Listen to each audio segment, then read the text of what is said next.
Oke, baik. Saya akan menjelaskan tentang persamaan diferensial untuk variabel terpisah, yaitu ini bagian satu ya. Jadi nanti akan ada beberapa part dari penyelesaian persamaan diferensial ini. Yang pertama dan paling dasar adalah persamaan diferensial untuk variabel terpisah. Karena apa? Nanti di sini kita akan membuat tujuannya adalah beberapa persamaan diferensial lain adalah untuk dijadikan yang variabel terpisah dulu, baru bisa diselesaikan. Jadi untuk persamaan diferensial variabel terpisah itu adalah persamaan diferensial biasa, linier ya, berarti derajatnya 1, ordernya 1, yang paling sederhana. Kemudian nanti syaratnya persamaan tersebut harus bisa digolongkan per variabel. Ya, dikelompokkan per variabelnya sendiri-sendiri. Tujuannya apa? Ketika sudah dikelompokkan per variabel, nanti bisa diintegralkan dengan aturan integral yang ada. Jadi tujuannya adalah untuk proses pengintegralan, makanya harus dikelompokkan per variabelnya. Karena kan kita tahu kalau diferensial itu kan dari turunan ya, kalau diselesaikan berarti kita kembalikan lagi dengan cara mengintegralkan. Oke, sekarang kita akan membahas tentang prosedur penyelesaian dari persamaan diferensial variabel terpisah. Yang pertama adalah big konsep yang ada di penyelesaian persamaan diferensial variabel terpisah adalah yang pertama golongkan per variabelnya.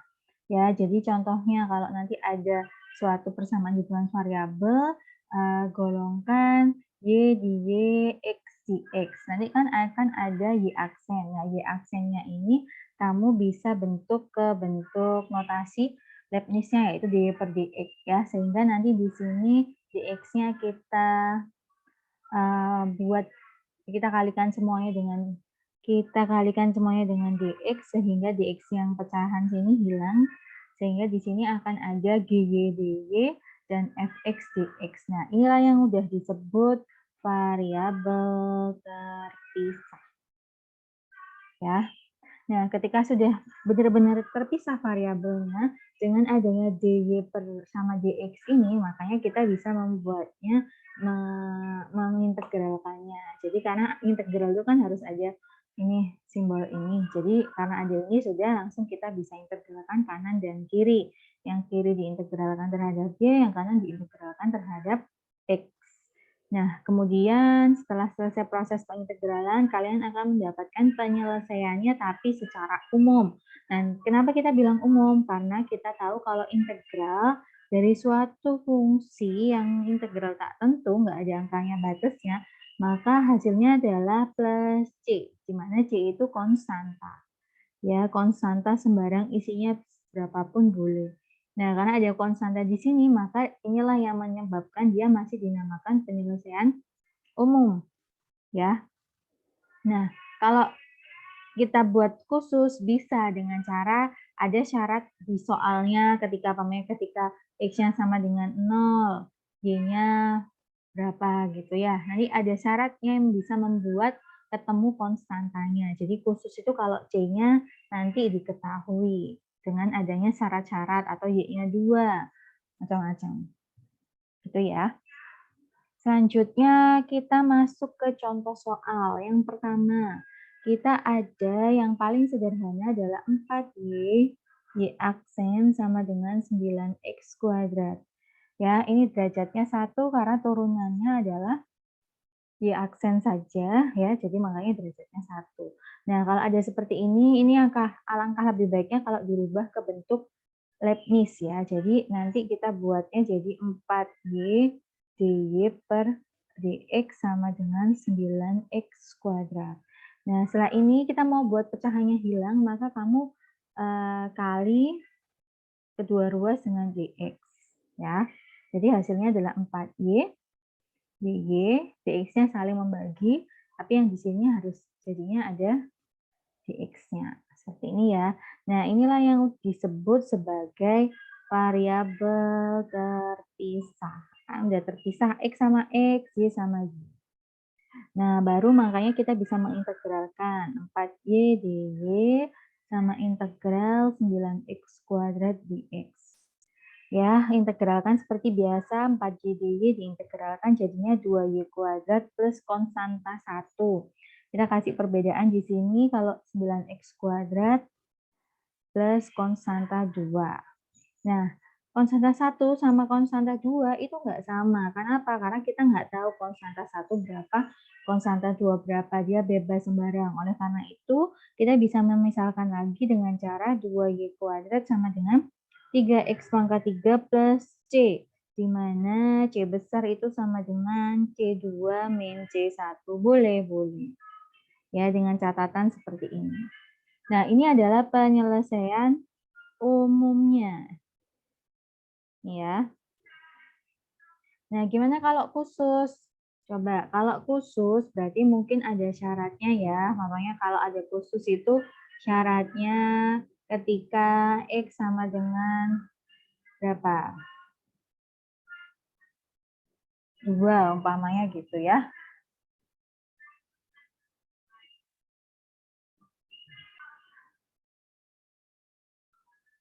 Umpamanya jika ada syaratnya X sama dengan 2 dan Y-nya sama dengan 2. Atau kadang mereka ngomongnya tulisannya seperti ini. Atau dia bilangnya Y2 sama dengan 2. Ini berarti ini adalah si X-nya sama dengan 2 kebetulan ya. Oke, kita masukkan ke ini hasil umumnya yaitu 2, Y-nya 2 kuadrat sama dengan 3 kali 2 X-nya 2 plus C ya. Di sini 2 kali 4 sama dengan 3 kali 8 plus C. Berarti ini 8 sama dengan 24 plus C. Jadi C-nya adalah 8 min 24 sama dengan C, berarti min 16 sama dengan C. Nah, berarti ketika khusus itu berarti hasil akhirnya adalah 2Y kuadrat sama dengan 3X pangkat 3 min 16. Ini adalah yang dinamakan penyelesaian khusus ketika ada syaratnya, ya. Tapi hanya untuk X sama dengan 2 dan Y sama dengan 2 ya. Kalau nanti berbeda, C-nya juga berbeda. Kita kasih contoh yang lain yang agak lebih sedikit complicated, yaitu nanti akan memunculkan logaritma natural karena kita harus membuatnya bisa jadi persamaan. Contohnya adalah ketika ada dy per dx sama dengan x1 plus y kuadrat per y. Nah, ini udah agak lebih mudah, sekarang udah bentuknya notasi Leibniz-nya udah ada dy per dx. Maka kalau kita mau ngomong kalian biasanya adalah kalian ngomongnya dikali silang ya, padahal sebenarnya perkalian silang itu berasal dari sini. Saya kasih warna biru ya. Ini berarti semua ruas adalah, kita kan di sini mau menghilangkan dx. Yang ini kan mau menghilangkan dx, ya kan? Berarti dikalikan dx. Yang di sini mau menghilangkan y sebagai pecahan ya. Berarti dikalikan y. Jadi dikalikan dx juga dikalikan y. Ya. Kalikan itu untuk menghilangkan pecahannya. Berarti sini tinggal y dy sama dengan x1 plus y kuadrat dx. Oke ya, ini kita sudah hilangkan pecahan, tapi kita belum membuatnya jadi variabel terpisah karena di sini masih ada y di tempat x. Ya, makanya biar y-nya hilang, y-nya pindah ke sana, kita bisa membuatnya semuanya adalah dibagi 1 plus y kuadrat ya. Oke, jadi y per 1 plus y kuadrat dy yang ini sudah hilang, tinggal x dx. Nah, ini sudah bentuknya adalah variabel terpisah. Oke ya. Nah, ketika udah variabel terpisah, berarti kamu bisa mengintegralkan kedua ruas. 1 plus y kuadrat dy sama dengan integral x dx. Untuk integral yang x, bagian sini sangat mudah karena langsung bisa dikerjakan dengan aturan integral dasar. Tapi kalau untuk yang dy, itu kamu cek bahwa itu tidak bisa langsung dikerjakan dengan aturan dasar. Kamu memerlukan naik tingkat derajat kesulitannya, yaitu pakai apa? Di sini kita biasanya ketika nggak bisa pakai integral dasar, kita biasanya pakai yang namanya substitusi. Naiknya gitu ya. Jadi kalau saya biasanya integral dasar dulu yang ada di rumus-rumus yang langsung bisa digunakan. Kalau nggak bisa berarti saya akan naik tingkat ke substitusi. Ya, kalau nggak bisa substitusi berarti saya naik tingkat ke parsial, biasanya seperti itu. Nah, atau yang lainnya nanti kita cari tergantung posisi dari bentuk dari fungsinya yang mau diintegralkan. Oke ya, kita akan masuk ke next slide. Saya ulangi lagi yang harus diintegralkan adalah ini. Sama dengan integral x dx. Tadi kita sudah bahas, ini akan kita integralkan secara substitusi. Ketika substitusi maka harus ada yang dimisalkan. Kita misalkan yang troublemaker itu biasanya yang akan saya misalkan. Daripada Y, 1 plus Y kuadrat itu lebih troublemaker karena bentuknya lebih rumit. Jadi saya misalkan ini. Kemudian kita turunkan du per dx sama dengan turunannya u kok dx maaf, dy ya, terhadap variabel y adalah 0 plus 2y. Ini ya, makanya du sama dengan 2y dy. Nah, kita kenapa mau dy-nya? Karena nanti yang kita mau substitusi adalah si dy. Nah, sudah ketemu seperti ini, maka kita substitusikan ke persamaan awalnya, yaitu persamaan awalnya kan y per 1 plus y kuadrat dy, kita ganti menjadi integral y per u, karena kan 1 plus y kuadratnya u, dy-nya diganti du per 2. Oke, kemudian kamu cek ini sama ini saling membagi, sisanya adalah tinggal integral setengah kali 1/u du. Setengahnya bisa kita keluarkan, tinggal integral 1/u du. Nah, ini sudah bisa dikerjakan dengan aturan dasarnya integral, aturan pangkatnya.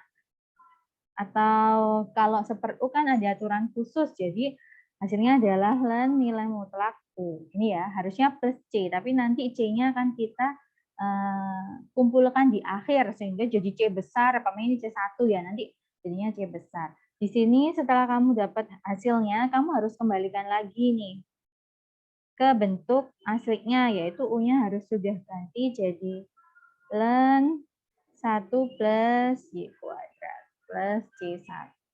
Ini ya.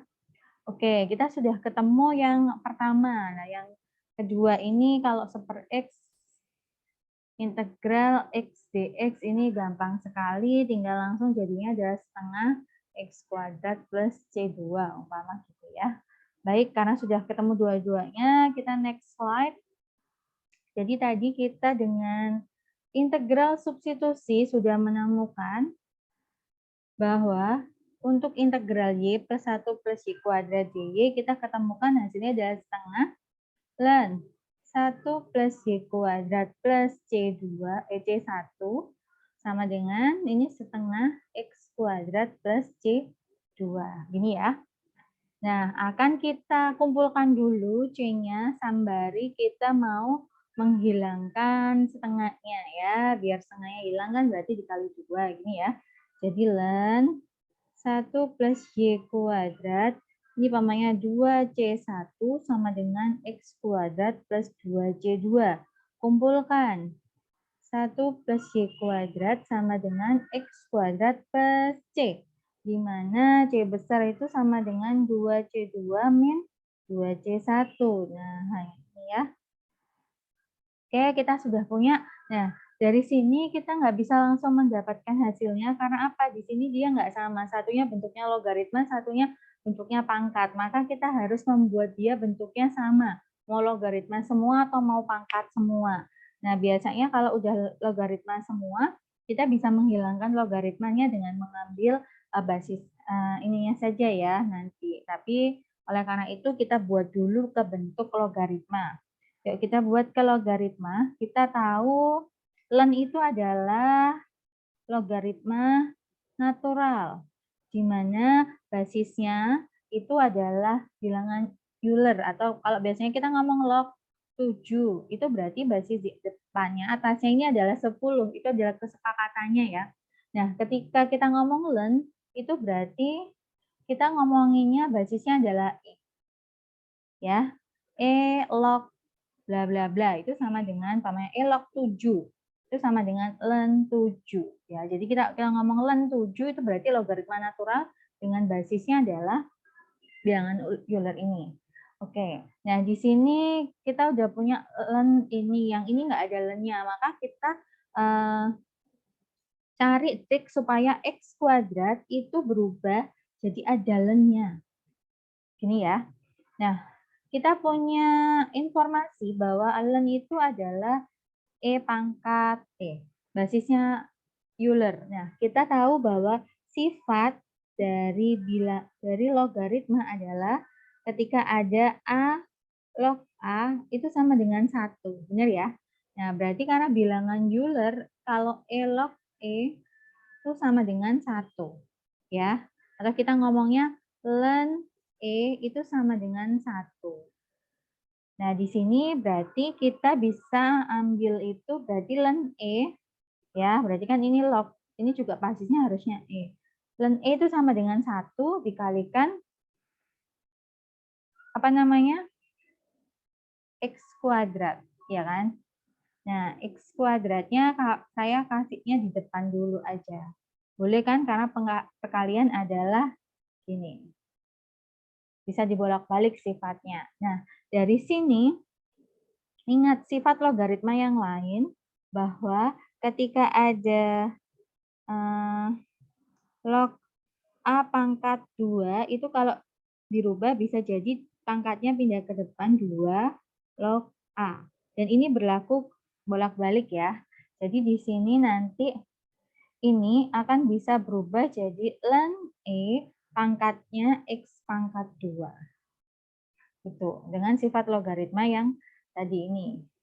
Ini sifat log nomor 1, sifat log yang nomor 2. Nah, berarti kita sudah dapat nih perubahannya X kuadrat kalau mau dibentuk ke logaritma natural biar sama dengan ini.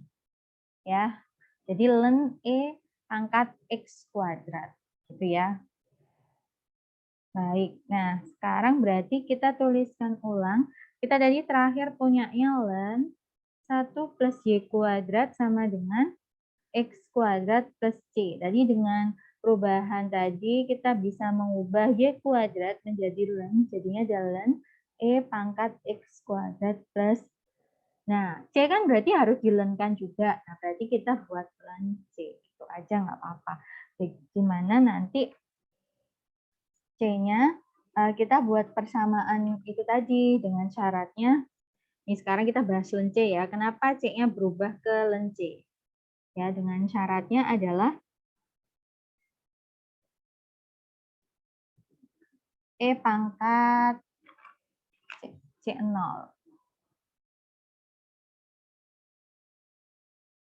Nah, len C-nya dengan syarat di sini adalah nih, len C, ini C0 gini ya, sama dengan C0 itu adalah sama dengan C-nya ini.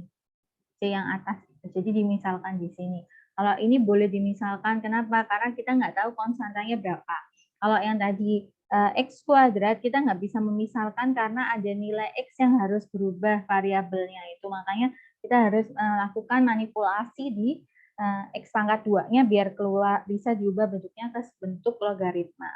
Nah, karena sini udah logaritma, dan logaritma, kita pakai sifatnya log lagi.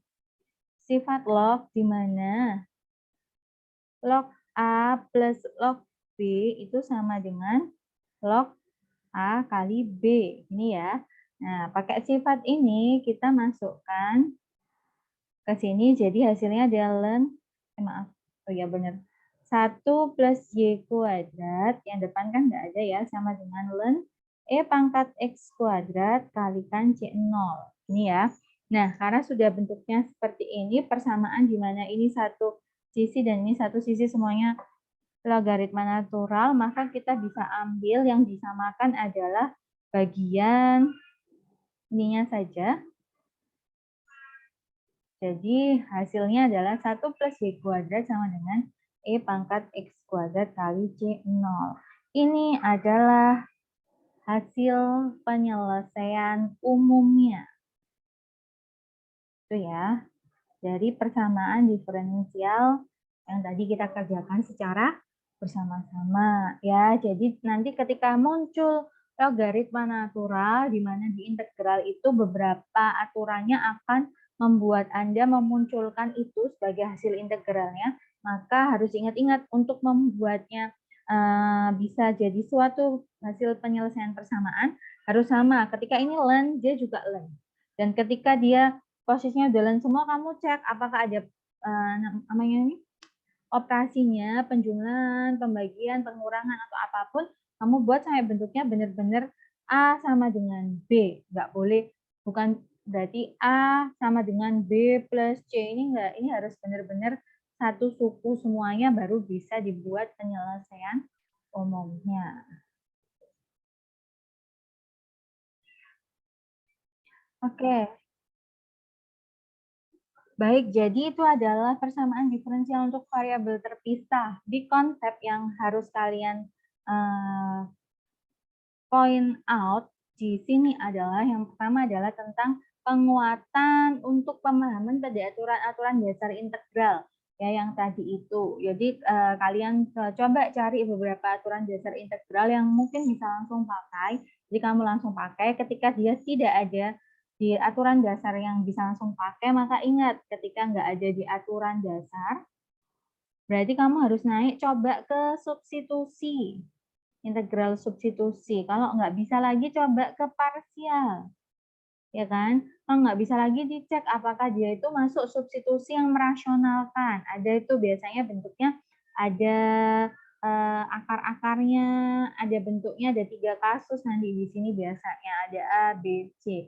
Kalau nggak bisa lagi, kamu cek apakah fungsinya itu fungsi rasional, sejati atau tidak sejati. Nanti kamu harus melakukan namanya dekomposisi pecahan parsial biar bisa diintegralkan. Nah, ada 1, 2, 3, 4, 5 cara ini yang harus kamu kuatkan pemahamannya, karena nanti di persamaan diferensial kita nggak akan kembali lagi ke integral. Kemudian kamu juga harus ulang lagi tentang sifat-sifat logaritma natural maupun yang biasa. Biasanya yang logaritma natural itu mengikuti sifat logaritma biasa, dan juga sifat-sifat bilangan eksponen atau bilangan pangkat, karena dia akan berhubungan erat dengan logaritma. Kemudian yang terakhir adalah kamu harus runut, urut, dan tertib prosedur. Karena persamaan diferensial itu ketika kamu banyak skip langkah yang kamu ternyata nggak teliti, nanti jadi salah di akhir. Padahal nanti pekerjaannya panjang ya. Jadi harus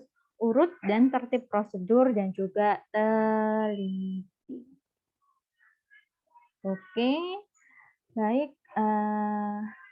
Saya bisa ngomong kalau orang-orang mungkin biasanya ngomongnya a picture is worth a thousand words. Kalau bagi orang matematika, an equation is worth a thousand understanding. Jadi ketika kalian bisa memahami persamaan A atau persamaan baris 1 berubah ke persamaan baris 2, itu berarti ada banyak pemahaman yang terjadi di diri kalian di sini. Jadi makanya kalau kalian belajar matematika, cobalah pahami kenapa ini berubah seperti ini, itu yang ada pemahamannya di situ. Thousand understanding di situ, banyak sekali unsur-unsur yang ternyata kalian sudah pelajari.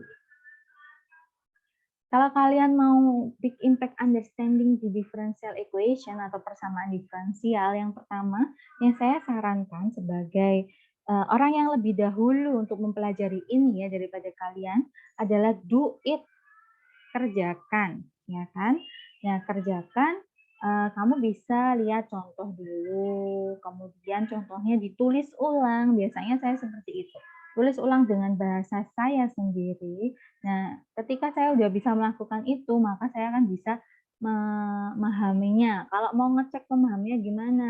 Kamu pakai latihan soal, biasanya cari yang nomor-nomor awal, karena nomor awal itu biasanya masih lebih lebih less complicated lah daripada yang nomor-nomor selanjutnya ya. Ini. Jadi ini yang saya lakukan. Yang pertama do it itu pakai contoh dulu, pahami terus contohnya ditulis ulang, kemudian untuk mengecek pemahaman kamu, kamu latihan soal dengan soal yang berbeda ya, pastinya dengan contoh di nomor-nomor awal yang lebih gampang daripada nomor selanjutnya. Kalau 3 ini sudah dilakukan, insya Allah kalian akan bisa memahami dan bisa mengerjakan persamaan diferensial nanti.